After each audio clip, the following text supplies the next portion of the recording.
Graveyard की शक्तियों के अंत के साथ साथ मंजिल सीरीज का भी अंत हो गया, लेकिन जिंदगी का सफर यूं ही चलता ही रहता है और इसलिए शुरुआत हो रही है एक नए सीरीज सफर की। इसमें आपको वही आपके प्यारे सुपर हीरोज देखने को मिलेंगे, इसलिए सब्सक्राइब करके कुर्सी की पेटी बांध लो। शुरू करते हैं नया सफर। मंजिल में अब तक आपने देखा ग्रेवयार्ड की शक्तियां धरती पे लौट आती है और वो हमारे सभी सुपर हीरोज को बंदी बना लेती है, शिव को भी। ग्रेवयार्ड की शक्तियां मनोहर को एक धर्म संकट में डाल देती है। उसे अपने सुपर हीरोज या अपनी दीपिका में से किसी एक को चुनना होता है। मनोहर अपने कर्तव्यों का पालन करने के लिए अपने सारे सुपर हीरोज को चुनता है और इसी कारण वो अपनी दीपिका को खो देता है। इतना कुछ होने के बावजूद अच्छाई जीत तो जाती है, लेकिन मनोहर जीत के भी हार जाता है। वो अपनी शक्तियों को भी त्याग देता है और अकेला जीना चाहता है। अब आगे। दीपिका, तुम मुझे छोड़ के कहाँ चली गई? तुझसे ही हारी है हमारी एक बार तो आ।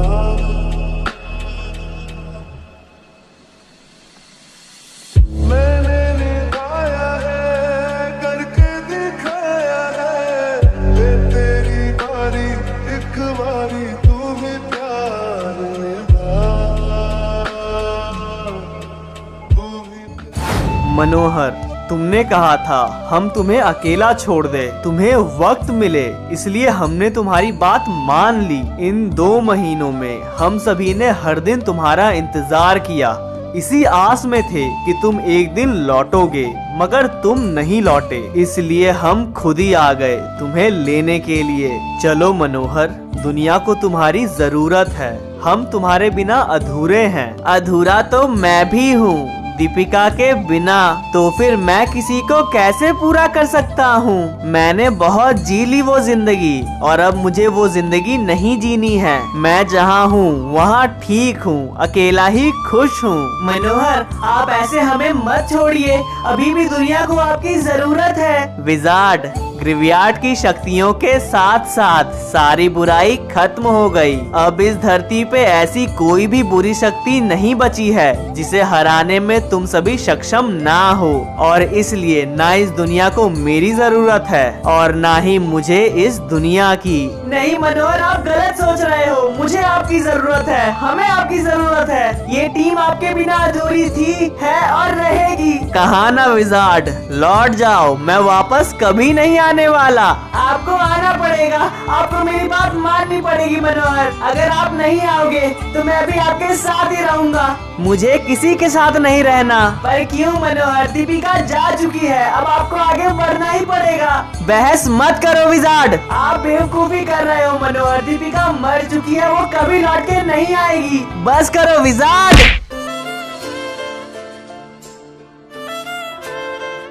विजार्ड, मनोहर को अभी कुछ और वक्त की जरूरत है, आओ लौट चलो। नहीं गौतम, मैं मनोहर को छोड़ के नहीं जाऊंगा, इनके साथ ही रहूंगा। जिद मत करो विजार्ड, इसका कोई फायदा नहीं। मनोहर को अकेला रहना है, उसे अकेला रहने दो। नहीं रेड कोबरा, कहा ना विजार्ड, चलो यहाँ से। लेकिन मनोहर। गौतम, अब मुझे और वक्त की जरूरत नहीं, मैं समझ चुका हूँ।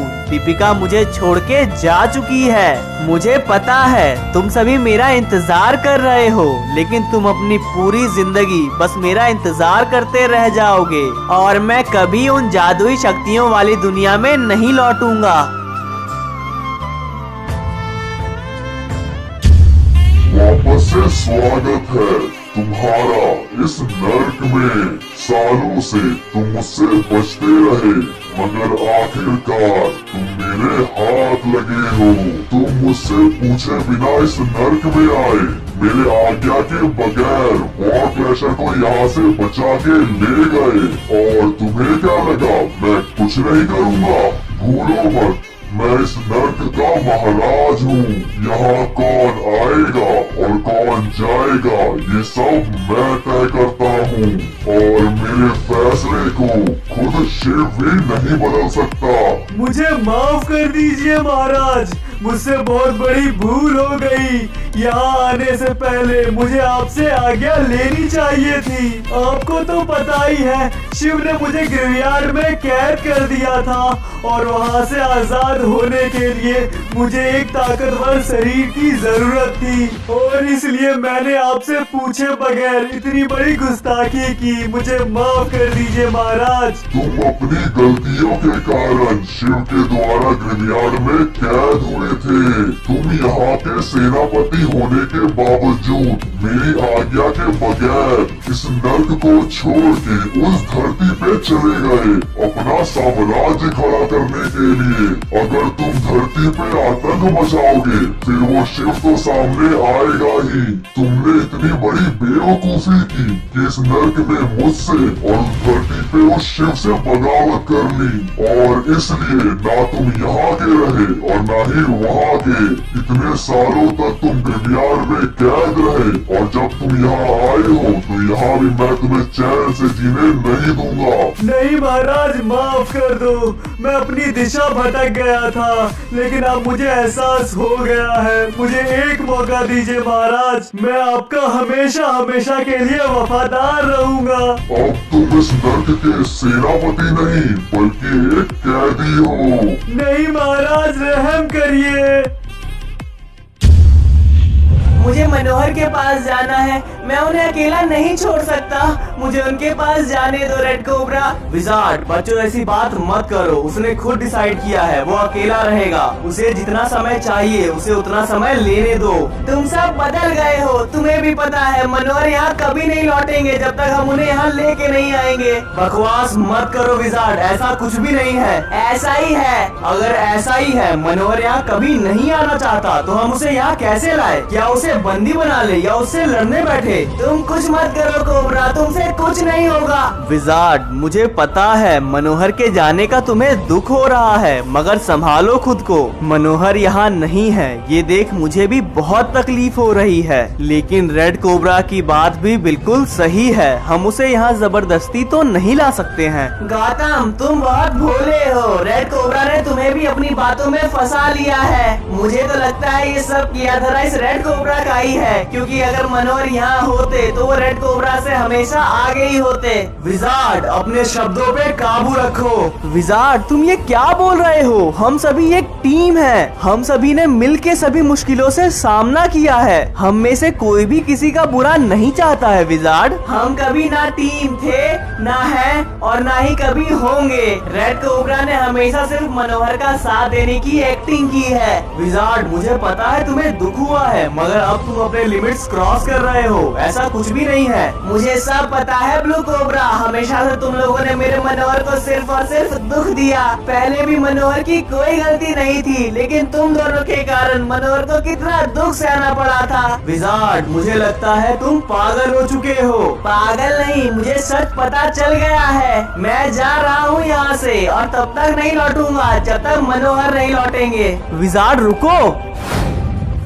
रेड कोबरा, जिस टीम को शिव ने बनाया था वो टीम बिखरते जा रही है। पहले दीपिका, फिर मनोहर और अब विजार्ड। मुझे तो ये समझ नहीं आ रहा विजार्ड इतनी उल्टी सीधी बातें क्यों कर रहा था। रेड कोबरा, विजार्ड मनोहर का दुख नहीं देख सकता। मनोहर का दुख विजार्ड को भी दुखी कर देता है। मनोहर हमारे इतने समझाने के बावजूद लौट के नहीं आ रहा, यही देख वो भी थोड़ा परेशान हो गया है। उसकी बातों को दिल पे मत लो, वो भोला है। जब उसका गुस्सा शांत होगा तो वो खुद ही माफी मांगने आएगा। हाँ गौतम, तुम ठीक कह रहे हो। विजार्ड को भी वक्त की जरूरत है। रेड कोबरा, ब्लू कोबरा, अब मेरे अल्पाइन लौटने का वक्त आ चुका है। अगर मेरी जरूरत पड़े तो मुझे बस याद करना, मैं यहाँ आ जाऊंगा। चलो मिलते हैं गौतम। देख रहे हो आनंद, ये क्या हो रहा है? जीत तो इन्हें मिल गई, मगर जीतने के बावजूद ये सभी हारते जा रहे हैं। इन सभी ने दीपिका को खो दिया। मनोहर अलग जीना चाहता है। विजार्ड भी नाराज है। जो सेना मैंने बनाई थी वो सेना बिखर रही है और अब वक्त आ गया है इन सभी से इनकी शक्तियाँ वापस लेने का। इनकी शक्तियाँ क्यों लेनी है शिव? आनंद, जैसे एक हथेली बंद चांद के एक मुट्ठी बनती है तब उसकी क्षमता कई गुना बढ़ जाती है, मगर जब वो मुट्ठी खुल जाती है, पांचों उंगलियां अलग हो जाती हैं, तब उनकी क्षमता कई गुना गिर जाती है। और वही इन सभी के साथ भी होगा। और वैसे भी इस धरती पे अब इतनी बुराई नहीं बची है जिसे हराने के लिए इन्हें मेरी शक्तियों की जरूरत पड़े। मनोहर और गौतम आम इंसान की जिंदगी जिएंगे। रेड कोबरा, ब्लू कोबरा और विजार्ड उन्हें उतनी ही शक्तियाँ मिलेगी जितना उन्हें बनाते वक्त विवेक ने दी थी। रेड कोबरा, ब्लू कोबरा और विजार्ड मशीन होने के बावजूद उनमें इंसानी भावनाओं को समझने की क्षमता है। विवेक खुद तो इस धरती को छोड़ के चला गया, मगर इस धरती को इतना बड़ा आविष्कार देता हुआ गया।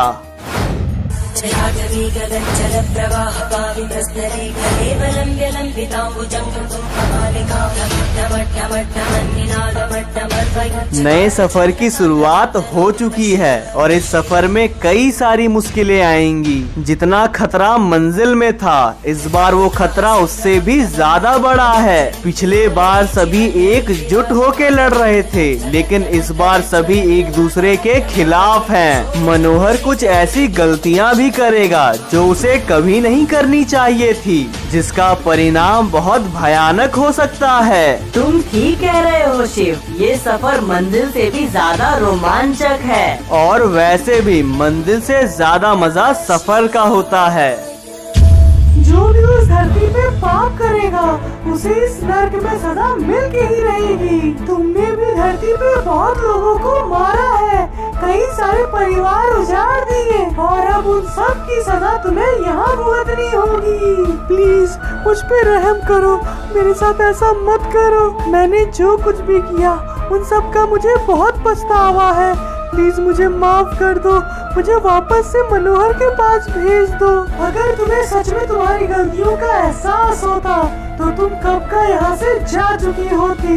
यहाँ जो भी आता है वो ऐसा ही कहता है, मगर आज तक यहाँ से कोई लौटा नहीं। प्लीज रहम करिए, मुझे मेरे मनोहर के पास भेज दीजिए, मैं उनसे दूर नहीं रह सकती हूँ। तुम्हारा मनोहर भी एक दिन यहीं आएगा, उसे भी अपने पापों का पश्चाताप यही करना होगा। तुम्हारा शरीर हर रोज इस नरक की आग में जलेगा। प्लीज ऐसा मत करिए, मुझ पे रहम करिए। मुझे मेरी गलतियों का एहसास हो गया है, मुझे वापस मनोहर के पास भेज दीजिए।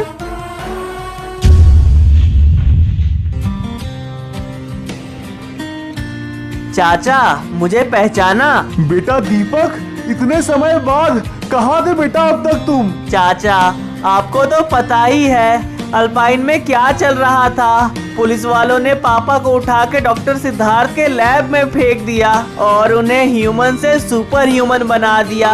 उसके बाद जब पापा पुलिस वालों से बदला लेने लगे तो गौतम ने उन्हें मार दिया। चाचा। बेटा दीपक, इतने महीनों से मैं भैया का इंतजार कर रहा था।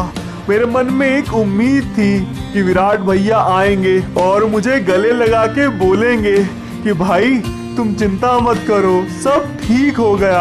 मगर चाचा, पापा अब कभी नहीं आएंगे। कुछ लोगों ने साजिश करके हमारे पूरे परिवार को तोड़ दिया। पापा का बदला लेने के लिए मैंने एक षड्यंत्र बनाया, मगर मैं उसमें नाकामयाब रहा। अब वो लोग मेरी शक्ल जानते हैं। अगर मैंने दोबारा कोशिश की तो वो लोग मुझे मार देंगे चाचा, और मैं अपने पिता का बदला लिए बिना मरना नहीं चाहता।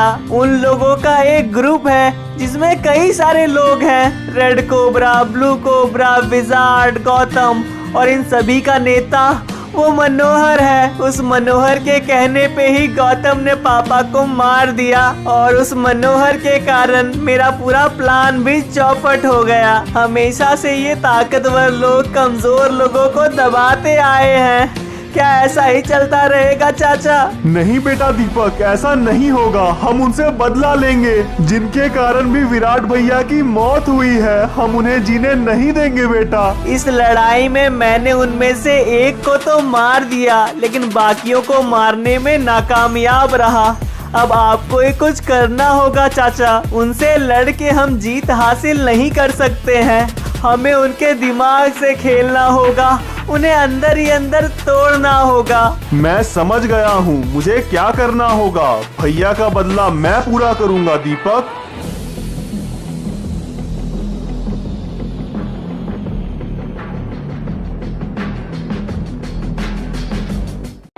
अगर विराट भैया का बदला पूरा करना है तो सबसे पहले मुझे मनोहर के करीब जाना होगा, उसके दिल में जगह बनानी होगी, उसके बाद उसके घर में, उसके मन में मेरे प्रति सिंपैथी जगानी पड़ेगी।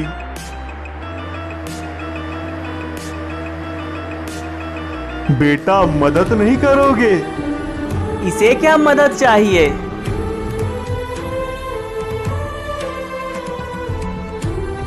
इन लड़ाइयों के कारण मेरा पूरा परिवार खत्म हो गया।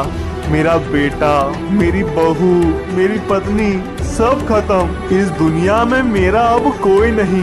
मैं तो बस अपने अंत समय का इंतजार कर रहा हूँ कि कब भगवान मुझे उठा ले। ना रहने की छत है और ना खाने को खाना। हाँ मुझे पता है, अभी के लिए मैं आपको खाना देता हूँ, आप खा लो। अगर ये सब नहीं होता तो मेरा भी परिवार होता, मेरा भी बेटा होता, बहू होती, हम कितने खुशी से रहते।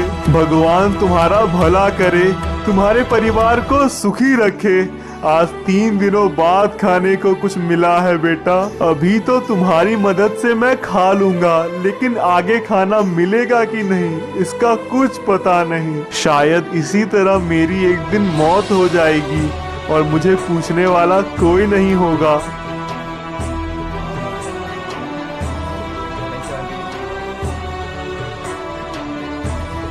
चाचा, आप चाहो तो मेरे घर आ सकते हो। मेरे माता पिता, मेरा प्यार इन झगड़ों में मारा गया। मेरे घर पे भी कोई नहीं रहता। आप चाहो तो आप वहाँ रह सकते हो। नहीं नहीं, मैं तुम्हें परेशान करना नहीं चाहता। मैं तो यहीं अपने बेटे की याद में एक दिन दम तोड़ दूंगा। मैं भी उसी दिन का इंतजार कर रहा हूँ। मैं भी अपने माता पिता और दीपिका की याद में एक दिन दम तोड़ दूंगा, लेकिन उससे पहले मैं ये चाहूँगा कि आप मेरे घर पे आए, साथ रहे, क्योंकि मुझे आप में मेरे पापा दिखते हैं। मुझे भी तुम में अपना बेटा दिखता है। वो भी किसी का दुख नहीं देख सकता था। जब आपने मुझे बेटा कहा है तो मेरी बात भी मान लो। आओ चलो मेरे साथ। ठीक है, जैसा तुम कहो बेटा।